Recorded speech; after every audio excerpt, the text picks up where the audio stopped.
Halo, selamat datang di Logue Talk, tempat di mana kita ngobrol tentang kebenaran secara serius tapi santai. Dengan gue Stephen, gue Jok, gue Evra, gue Benny. Oke, nah hari ini kita mau bahas sesuatu nih. Kita kayaknya bahas tentang ibadah. Tapi hari ini kita lebih spesifik bicara tentang ibadah online, karena saya yakin ibadah itu sebenarnya setiap hari, bener gak ya? Ya, setiap hari, setiap saat hidup kita adalah ibadah. Tapi hari ini kita mau bicara tentang spesifik ibadah online. Nah, saya mau nanya dulu nih pengalaman dari kakak-kakak semua, gimana sih pengalaman ibadah online? Kan selama pandemi ini kita mau nggak mau dipaksa untuk ibadah secara online. Kan kita nggak boleh ngumpul, kita nggak boleh datang ke gereja. Nah, pengalamannya gimana sih? Apa sih? Mungkin sukanya atau dukanya, nggak enaknya ibadah online? Boleh sharing nggak? Mungkin dari Kak Jo dulu.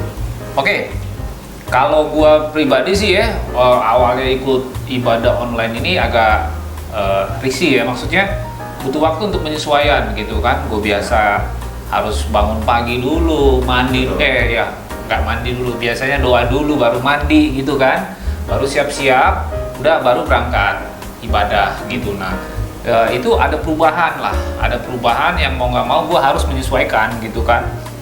Nah, cuman memang kondisinya di pengalaman kalau ibadah dengan sistem online sekarang, bangun udah, ternyata udah kesiangan. Kadang nih ya, ini kadang aja sih, nggak sering gitu ya. Langsung langsung nggak ganti baju lagi, jadi udah apa adanya aja, udah ibadah gitu ya, udah langsung kita fokus ke ibadah. Nah, cuman ya ada minusnya juga sih. Di awal-awal kita bisa fokus nih ibadah 1-2, pas yang ke beberapa kalinya itu ada aja gitu gangguannya ya, misal orang lewat dari depan rumah gitu kan. Gue biasanya ibadahnya pagi biasanya. Ada suara-suara gitu dong, teriak. Iya, ada orang jualan apa gitu kan, jadi keganggu fokus, handphone bunyi, begitu ya, ke distract. Jadi itu sih gangguannya. Ya cuman sih pada prinsipnya sih gue sih tetap ikutin ibadah itu, cuman memang lebih ada perubahan aja, nggak perlu mandi, nggak perlu ganti baju. Ya itu yang gue alamin sih, ini pengalaman aja ya, gue ngaku lah apa adanya, memang begitu ya. Tapi diusahakan sih mandi dulu sebenarnya, yang lebih benar teman-teman ya. Itu lebih enak gitu, lebih kusuk. Itu sih yang gue alamin sih. Berarti kalau secara plusnya lebih santai, lebih santai, ya, nggak buru-buru, nggak dikejar waktu.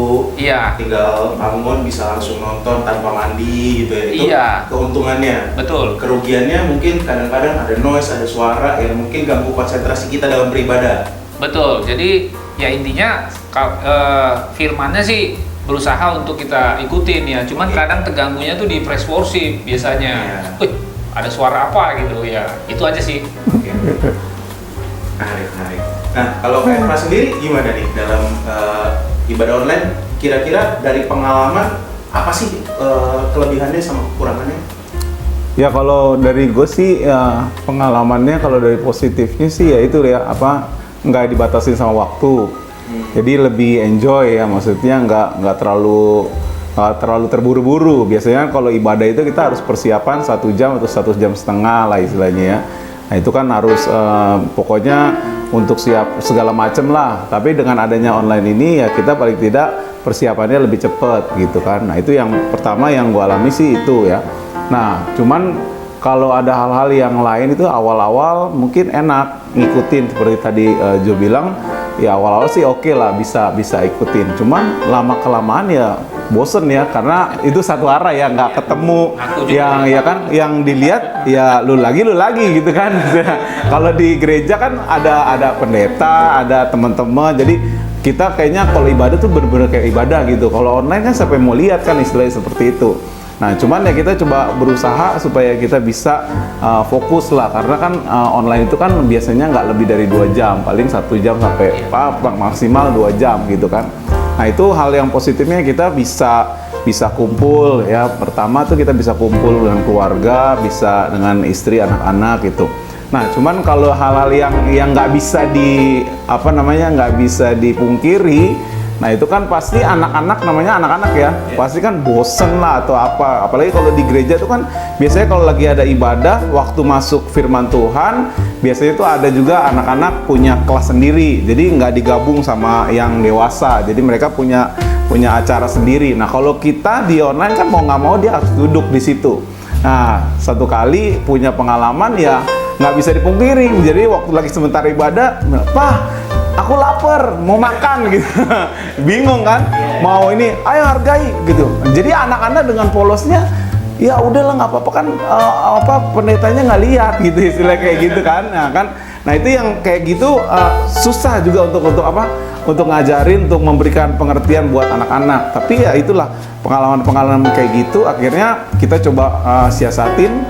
Kalau misalnya sebelum ibadah ya kita coba siapin lah apalah makanan-makanan kecil khususnya buat anak-anak ya, cemilan-cemilan ya, supaya mereka waktu lagi ikut ibadah ya mereka bisa sambil dengerin, minimal mereka bisa dengerin dan mereka bisa ikutin ibadah itu sampai selesai gitu. Ideal bro. Iya. Berarti kalau dari KFK sendiri mungkin positifnya lebih waktu persiapannya. Iya, persiapan. Kalau dulu kan mungkin harus macet-macetan dulu. Iya, betul. Pergi dulu ke gereja, ini nggak perlu ya kan. Iya. Positif itu. Tapi secara negatifnya mungkin kalau KFK udah punya anak itu terdistract sama anak sendiri. Iya. Anak yang mau apa gitu. Benar. Kita jadi nggak konsen ya untuk ibadah ya. Iya. Oke, terus kalau dari Bang Ben sendiri nih, tapi kan kalau Bang Ben ini kan posisinya bukan sebagai pendengar kayaknya ya, sebagai yang menyediakan ibadah online gitu. Nah, posisinya gimana nih Bang? Mungkin ada positif negatifnya atau dari sisi penyedia ibadah online seperti apa nih Bang? Ya, kalau di gereja pada saat ibadah online itu memang kehadiran daripada jemaat itu kan dibatasi. Yeah. Apalagi di PPKM ini, otomatis yang hadir itu ya hanya yang melayani saja. Nah, demikian pula pada saat mulai ibadah online juga, memang kehadiran itu berpengaruh di tengah-tengah gereja lokal dan pasti berdampak karena biasa kita kalau lagi offline kan bisa ketemu cepika-cepiki, bisa salaman. Iya benar. Iya kan, habis ibadah ngobrol lebih panjang ngobrolnya daripada jam ibadah. Iya kan, bisa sampai lupa pulang begitu. Kalau nggak istri yang colek, ayo cepat pulang begitu. Soalnya roti. Iya. Nah, padahal Ada bubur. pada saat itu terjadi perubahan secara online. Nah, sebetulnya keuntungan daripada online ini cukup banyak bagi kita. Apa itu? Nah, karena begini, kita bisa lebih safe lagi mempersiapkan diri di rumah. Kita bisa duduk bersama dengan keluarga, ya, dengan istri, dengan suami, dengan anak-anak bisa duduk. Nah, nggak ada alasan bagi kita untuk tidak bisa ibadah setiap hari Minggu. Sudah nggak ada alasan lagi. Kenapa? Karena kita sudah dimudahkan, ibadah itu sudah ada di rumah masing-masing. Tinggal kita buka linknya, kita setel, kita tinggal duduk. Nah, yang kelewatan sudah dikasih link tapi nggak nonton. Nah, itu yang nggak boleh dicontoh. Jadi kemudahan itu sudah dikasih. Di tengah-tengah kesulitan ini bukan mempersulit kita, bahkan itu mempermudah kita. Untuk apa? Kita mencari Tuhan dan mendekatkan diri kita kepada Tuhan. Karena pada esensinya ibadah online atau offline pada hakikatnya sama nilainya, tergantung sikap hati kita pada saat kita beribadah. Oke, justru ini kayaknya jadi problem kita nih Bang, kayak yang seharusnya kelebihan jadi kekurangan.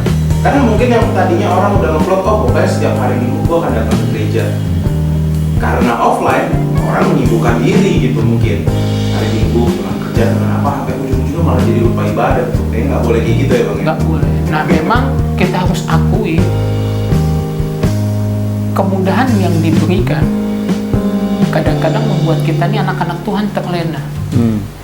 Kita pagi-pagi bukan untuk ibadah, malah bersepeda, ya kan? Kita olahraga, nggak salah. Tapi pada saat kita salah menempatkan waktu, maka kita juga akan salah mendapatkan hasil dari hidup kita. Jadi berapa lama sih ibadah online? Paling lama 1 jam, 1,5 jam. Setelah itu selesai. Iya sih. Ya. Gitu. Jadi itu sih gue Iya. pengen ngomongkan. Nah, kalau lu sendiri gimana bro? ibadahnya, pengalaman lo? Kalau pengalaman saya sih sebenarnya menarik ya, karena sebenarnya betul kalau misalnya secara unggulan ke positifnya kita waktu gitu. Jadi kalau secara waktu, kalau saya dulu kan ibadah itu harus nggak bisa telat, karena kalau telat biasanya nggak bisa masuk. Iya. Perlu dicontoh. Jadi kalau di tempat di gereja saya, kalau misalnya kita terlambat kita nggak bisa masuk. Jadi mau nggak mau itu harus setengah jam sebelum ibadah dimulai kita udah harus di sana. Gitu.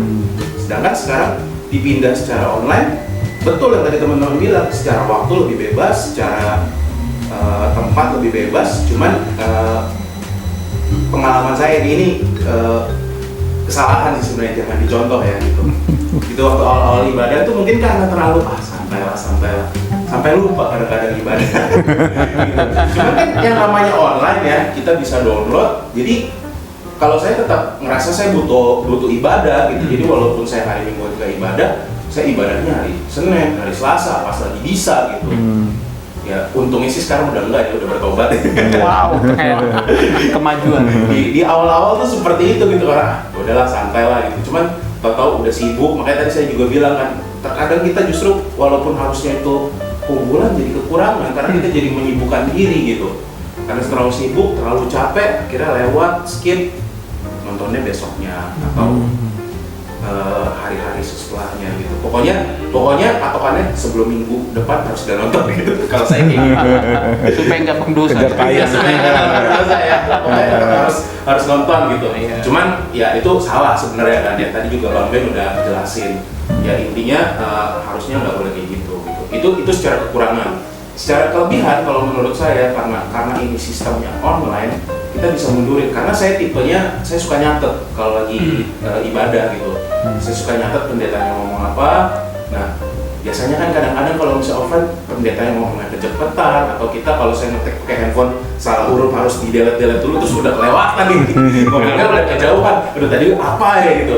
Nah, ini keuntungan buat saya bisa mundurin, karena tadi ngomongnya ini nih, bagus nih, saya pause dulu, saya catat dulu, terus saya play lagi, saya dengerin lagi. Lengkap Jadi lebih masuk lah gitu. Nah, itu juga kalau Kak Joshua tadi mungkin kan Kak Jo sempat cerita kalau ke distract gitu ya, ada orang jual ganggu. Nah, kalau saya sih lebih sukanya sekarang ibadahnya malam. Jadi ya memang ya udah siang ada kerjaan apa selesai dulu, malam udah selesai semua pekerjaan, baru ibadah. Jadi lebih fokus. Itu kalau dari saya sih. Gitu. Oke. Oke, mungkin ya itu sih sharing-sharing dari kita nih. Sekarang kita mau masuk ke sesi tanya jawab. Mumpung ada Bang Ben, kita mau tanya nih. Bang Ben, saya mau tanya nih Bang, kalau misalnya ibadah ini kan setiap hari Minggu nih, boleh nggak sih kalau sekarang kan zaman udah canggih, gitu. Ibadah itu nggak cuma ditampilin di YouTube atau online gitu, tapi banyak orang-orang yang suka membagikan pengalamannya atau mungkin khotbah secara tidak langsung lewat podcast atau YouTube gitu. Boleh nggak sih kita mengganti ibadah online kita dengan mendengar konten-konten yang kayak gitu? Toh intinya kita dengar firman Tuhan gitu. Gimana menurut Bang Ben? Iya, saya ingin ngomong begini. Ibadah itu adalah sebuah pelayanan kita kepada Tuhan yang sebetulnya tidak boleh tergantikan. Ibadah tetap ibadah. Nah, memang kadang-kadang banyak teman-teman kita yang beranggapan kayak podcast rohani itu bisa menggantikan itu. Saya ingin katakan enggak. Ibadah adalah ibadah. Nah, podcast yang ada atau channel-channel YouTube yang ada itu hanya sebagai tambahan aja bagi pribadi kita, kayak suplemen aja. Tetapi makanan utama kita itu adalah ibadah. Kenapa saya katakan itu ibadah penting? Karena di dalam ibadah ataupun podcast itu ada sih kehadiran Tuhan. Karena di mana nama Tuhan diserukan, dipanggil, di situ Tuhan hadir. Nah, cuman yang paling penting itu ibadah ini kenapa? Karena di dalam ibadah itu mengandung janji. Tuhan aja dalam masa penciptaan di kitab Kejadian hari pertama sampai hari ke-6 dia bekerja. Tetapi pada hari ke-7 dia berhenti. Untuk apa? Untuk menguduskan hari itu supaya dia punya kesempatan bersekutu. Makanya di dalam kitab Kejadian hanya 2 hal yang diberkati oleh Tuhan. Pertama kali waktu Tuhan menjadikan Adam dan Hawa dan mereka dijadikan satu dan diberkati. Yang kedua, hari Sabat itu Tuhan berkati. Jadi kalau hari Minggu kita ibadah bukan karena rutinitas, tapi disitunya mengandung janji tadi. Nah, kalau kita tidak masuk di dalam ibadah hari Minggu, Lewat ya. kita kelewat aja. Melewat. Gak dapet janji Tuhan itu ya Bang? Setuju. Kita kelewatan momen yang terpenting gitu. Jadi yang membedain antara ibadah hari Minggu atau ibadah online sekarang disebutnya sama podcast rohani atau YouTube yang membahas rohani itu sebenarnya beda di janji Tuhan itu sendiri ya.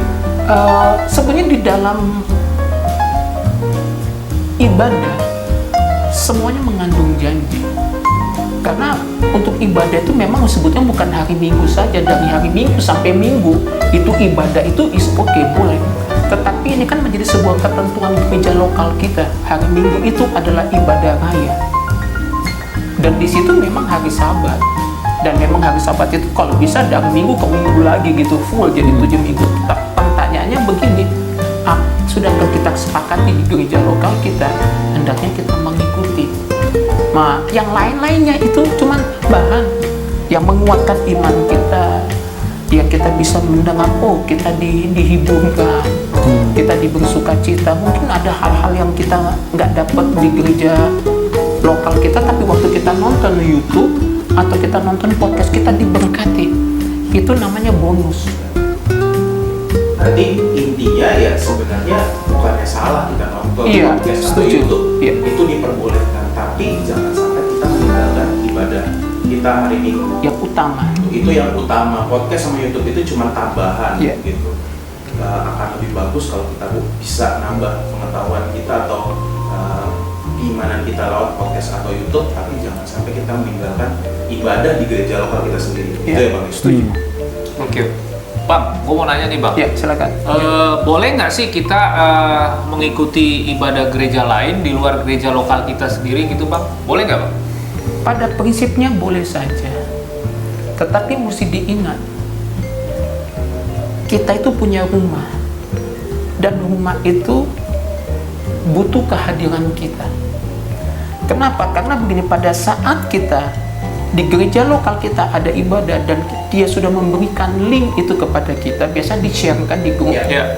Nah, tetapi kita nonton dalam jam yang sama, nonton untuk ibadah yang lain.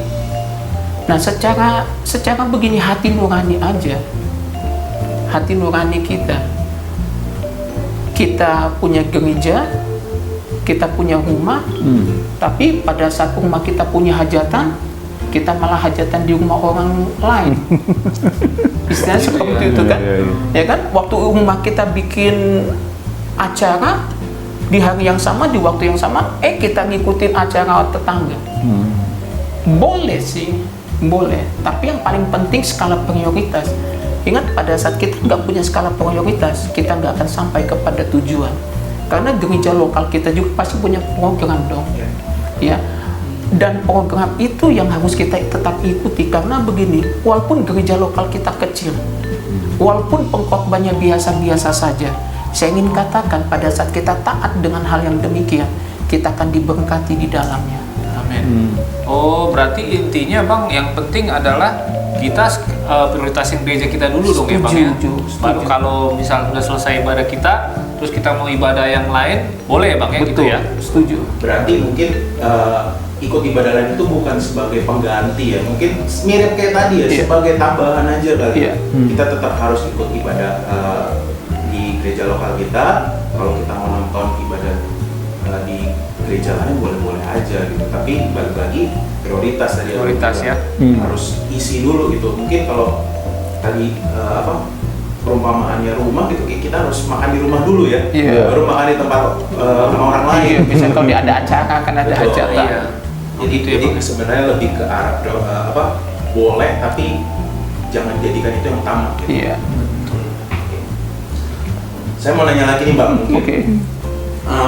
Kan sekarang udah zamannya online ya, semua data juga kita bahas tentang online. kalau online itu kan bisa dicepetin, bisa dimundurin. Kayak saya tadi cerita, saya suka mundurin nih bagian-bagian yang misalnya pendeta yang ngomong bagus gitu, statement saya mau catat, saya kadang-kadang kelewat, saya mundurin. Tapi bisa juga dimajuin.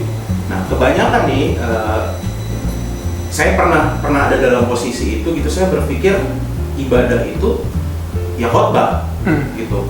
Terkadang kita suka tidak menganggap penting yang namanya praise and worship gitu. Gitu. Ya ini saya pun juga dulu saya pernah ngalamin gitu. Suka datang terlambat biar sengaja gitu, nggak ngelewatin bagian praise and worship gitu. Datang langsung dengar khotbah. Bahkan ada juga orang-orang yang datang telat dengar khotbah, belum selesai doa aja udah pulang gitu. Ada kan orang-orang seperti gitu. Jadi lu nganggap ibadah yang paling penting tuh khotbahnya gitu ya? Iya gitu. Dulu pemikiran saya seperti itu. Nah, buat orang-orang yang masih berpikiran seperti itu di online ya mereka gampang aja, mereka bisa skip nih bagian praise and worship, nonton khotbah. Mungkin nggak ditonton sampai habis juga udah langsung close gitu. Menganggap itu udah ibadah. Gimana menurut Abang kalau kayak gitu? Nggak bisa disangka kejadian seperti itu pasti banyak. Nah, sekarang saya ingin ngomong begini, ibadah itu adalah sebuah rangkaian yang di dalamnya nggak bisa dipisah atau di skip.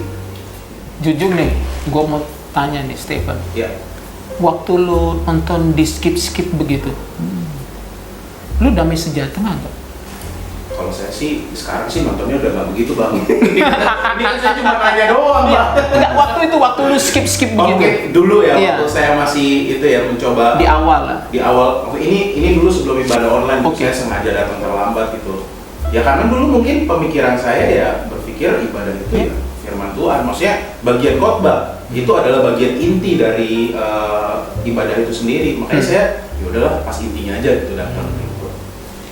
Tapi ada sesuatu yang kurang nggak yang lu dapat waktu itu?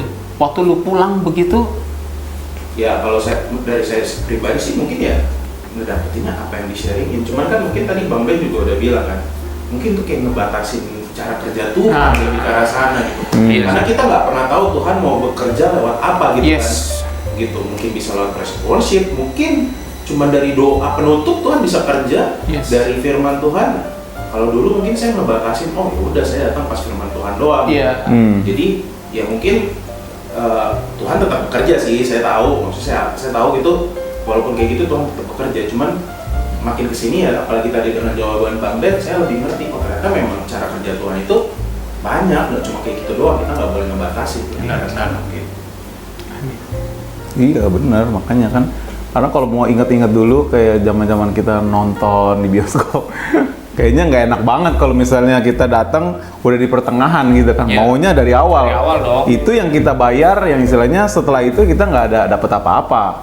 Nah tadi kita kita udah ngomongin kan ibadah itu mengandung janji, jadi jangan membatasi kuasa Tuhan.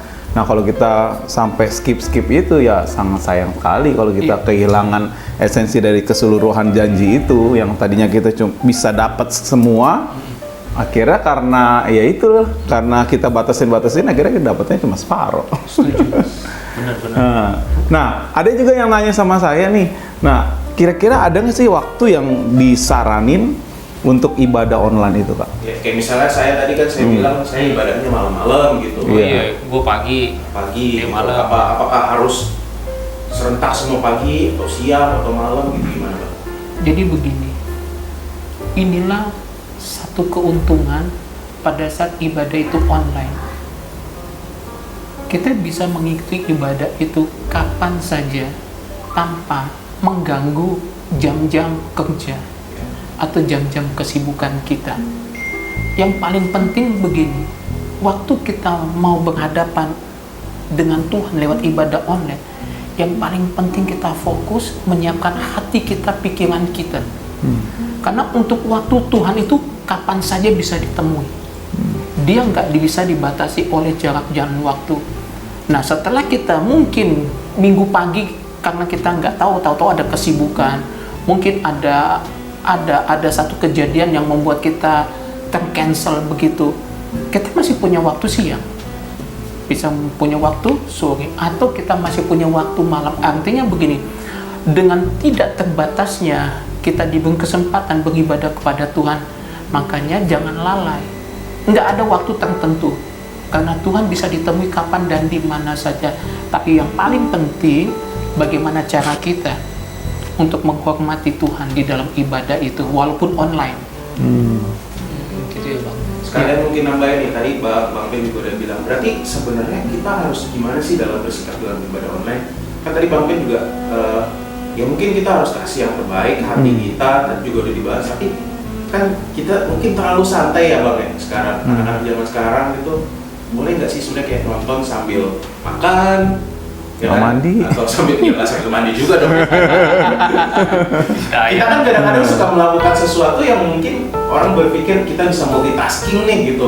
Satu sisi kita nonton ibadah, satu sisi kita ngelakuin hal lain gitu.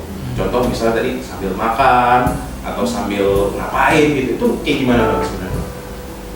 Segala sesuatu yang kita kerjakan, yang paling utama dibutuhkan adalah fokus. Nah, sama halnya dengan ibadah. Walaupun itu adalah ibadah secara online, tapi dibutuhkan fokus. Tadi Bung Ujo sudah ngomong, ke distract dia dengan bunyi, orang lewat, dengan suara. Biar bagaimanapun kita masih manusia dan masih bertetangga begitu loh. Pasti ada saja. Tapi yang paling penting, bagaimana waktu kita sudah masuk di dalam ibadah itu kita fokus. Nah, fokusnya ini begini, kita sedang menghargai Tuhan. Fokus itu kita sedang mematikan kedagingan kita. Dan kita menghargai hadirat Tuhan. Bisa bayangkan, misalnya kita nonton kan, sambil makan begitu. Coba kalau Tuhan ada di depan muka kita, berani nggak kita melakukan itu? Enggak. Nah, waktu kita memang beribadah, kalau bisa aktivitas kita stop untuk menghargai Tuhan. Cuman 1 jam kok paling lama. Habis itu kita mau makan 2 piring, 3 piring, oke lah istilahnya ya kan. Betul. Tertunda tapi untuk nambah begitu. Ya, jadi ya simple aja, tapi di dalam simpelnya itu jangan sampai kita kehilangan esensi ibadah atau kita tidak menghormati ibadah itu. Karena di dalam ibadah itu ada nama Tuhan yang diserukan. Jadi fokuslah, belajar fokus. Berarti diusahakan, bukan diusahakan, seharusnya sih ya kalau ibadah ya kita fokus gitu. Iya. Ya ibadah, hal-hal lain kalau bisa nanti dulu gitu. Iya. Gitu ya. Bang, berarti dari tadi kita ngomongin tentang ibadah segala macem ya. Iya. Esensi ibadah itu sebenarnya apa sih Bang? Esensi ibadah itu cuma satu, yaitu Tuhan Yesus Kristus. Itu ya. Cuman itu aja esensinya. Karena sebagaimana kita hidup karena Tuhan, sehingga apa yang kita punya dan kita miliki kita kembalikan juga kepada Tuhan. Karena esensi ibadah itu adalah Tuhan dan bertemu dengan Tuhan. Karena yang membuat ibadah itu adalah Tuhan. Amin. Jadi bisa bayangkan kalau kita ibadah terus ketemu dengan Tuhan. Nggak ada yang mustahil bagi Tuhan. Di tengah-tengah ibadah online itu juga terjadi mukjizat, terjadi lawatan Tuhan, Jumpaan terjadi Tuhan. terjadi kesembuhan.